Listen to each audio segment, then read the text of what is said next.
আলহামদুলিল্লাহ সরাসরি গুলি করি মারি এলাই আমি একটা হারাইছি এত সহ্য করতে মারিয়ে না রে আলহামদুলিল্লাহ আমরা সন্তুষ্ট রায়ে যেটা হত্যা প্রকাশ হয়ে গেছে আজকে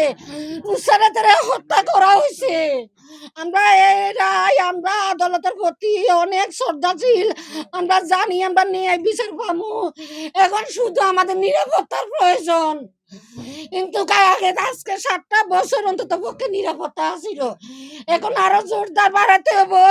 আমি বর্তমান মাননীয় তারেক রহমানের প্রধানমন্ত্রী তারেক রহমানের কাছে ধন্যবাদ জানাই আমার 3টা ছেলের প্রতি যেন খেয়াল রাখে আমার ছেলের ঘরে মারিয়ে লাগবে উড়া বাড়ি ঘর আগুন লাগাই হুমকি দামকি দিতে আছে রে সরাসরি গুলি করি মারিয়ে লাগে আমি একটা হারাইছি এত সহ্য করতে মারিয়ে না রে আমার মা বাবার ফ্যামিলির ভিতরে আমি শুধু একজনে আছি রে বাবা আপনারা সবাই দেখেন সবাই মোবাইলে দেখেন আমার ছেলের বিরুদ্ধে আমাদের ফ্যামিলির বিরুদ্ধে যেভাবে মান সম্মান তেনা করিয়ে লাগছে আমরা ধৈর্য ধরিয়ে রয়েছি বাবা আমরা ধৈর্য ধরে রয়েছি এখন আমরা ধৈর্য ধরিয়ে রয়েছি বাবা